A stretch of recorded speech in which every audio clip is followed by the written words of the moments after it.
St. Michael's alignment is a line of magnetic energy stretching across England. It goes through a series of churches, sacred springs, mountains. There were centers of greater power, especially where those two lines crossed. The points that we're going to be most interested in on our trip are going to be the Glastonbury tour, and later on the high altar at Glastonbury, the ruins of Glastonbury Abbey. Some even say that Jesus himself came to Glastonbury in the years when he was a teenager in his 20s before he began his ministry. And if so, he probably could have learned the ancient mysteries from the Druids at their initiation center here in Glastonbury. Glastonbury is supposed to have been a centre for the cult of sun worship in ancient Britain. Marcia, a New Ager from New Jersey, is entranced. The Druids would come, I guess they had something lit, I don't know, wind their way around the labyrinth, which raises your vibrations anyway, and they say it was like the Kundalini, raising the Kundalini.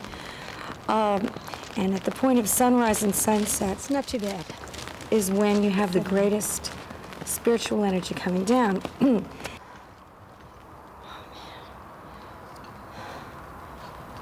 That's a good spot for a picture.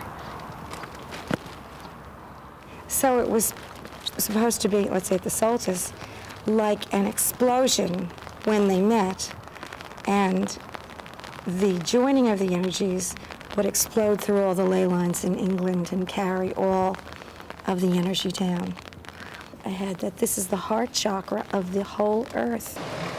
The New Agers have arrived at Glastonbury Abbey, where Marcia gets some help from the custodian sorting out right from left. The story of Christ coming here, maybe he did. That's left hand. That is, it's no proof of that.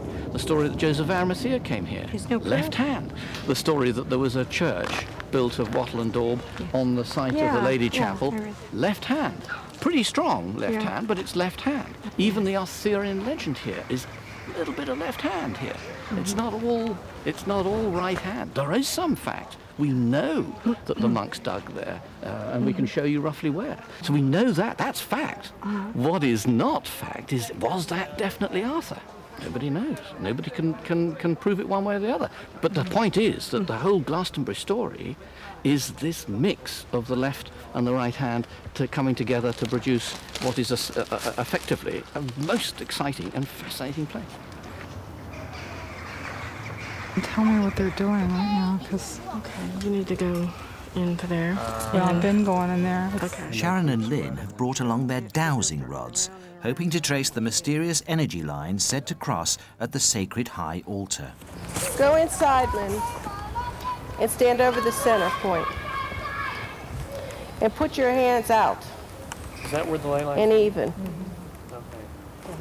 Who's got the other set? Pam does. Pam, let me see Pam go to set. That's weird. That's weird, isn't it?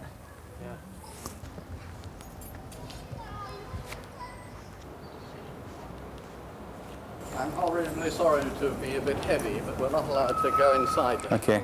With your bits of metal. Okay, very good. The high altar, after all, that's fine.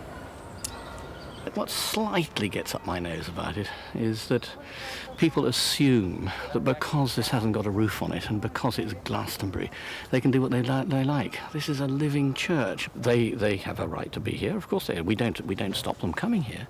What we are simply saying is that if they are not Christian and they want to carry out some form of rite or ritual, then could they please go and do it somewhere else? Much the same way as anybody in looking after Westminster Abbey or Wells Cathedral, come closer, would object also if a Muslim came into the middle of a service and started screaming to Allah in the middle of it. I mean, do you see what I'm trying to say? This is a Christian base.